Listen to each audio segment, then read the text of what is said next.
Hello snowboarders of the internet, I'm TC and today we will be reviewing the Nidecker Score. This board features Nidecker's cam rocker profile, meaning that you have camber underneath and then rocker on the outside right after the inserts, which allows the board to exit and enter turns very easily and has that camber so it's still stable at speeds and able to pop like a natural camber board does. This board comes in 149, 152, 156, 156 wide, 159, 159 wide, 162 wide, and 165 wide. I rode this board at Copper Mountain. It was a cold, blistery, windy day, very low visibility. Started snowing about halfway through the day, and I used my Ride Fuse boots and Jones Mercury bindings.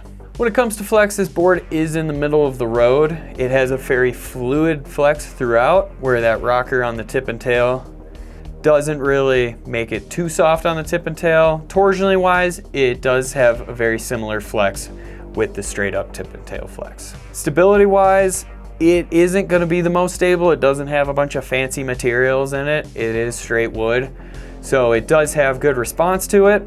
But on those super rough, icy, really chundery conditions, you do feel that underneath your foot. This board pops fairly well. There isn't a lot of luster to it where you do have a lot of carbon or rubber or anything in there. So very true snap to it with that camber.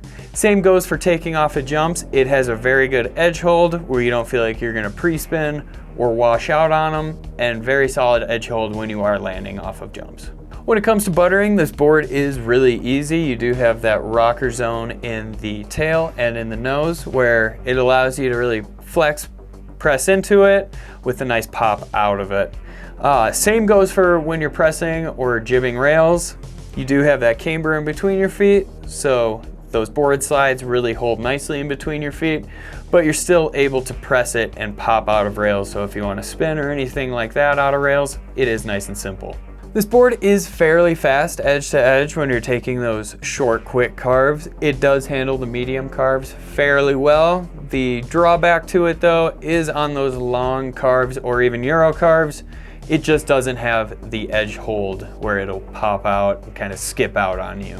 So the rider in mind for this board would be somebody balling on a budget or your Midwest ripper where they don't have the money or the means to buy something expensive that is really flashy. It's just a nice all-around, just beginner to intermediate Midwest machine. If I owned this board back when I lived in the Midwest, I would be super stoked. I think this is where this board excels. You can beat the shit out of it and then a year or two, get a new one and it's not slapping you in the wallet or anything, because we all know those Midwest guys don't like spending money on snowboards. The comparable boards would be a Yes Basic, a Capita Outer Space Living, and the Solomon Craft.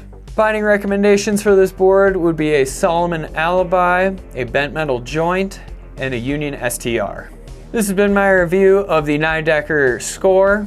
Do you agree? Do you disagree? Do you own one? Are you gonna buy one? Let me know in the comments below. I wanna know what you guys have to think. Remember to subscribe, click the bell, turn on those notifications. If you guys wanna support us further, head on over to Angry Snowboarder VIP.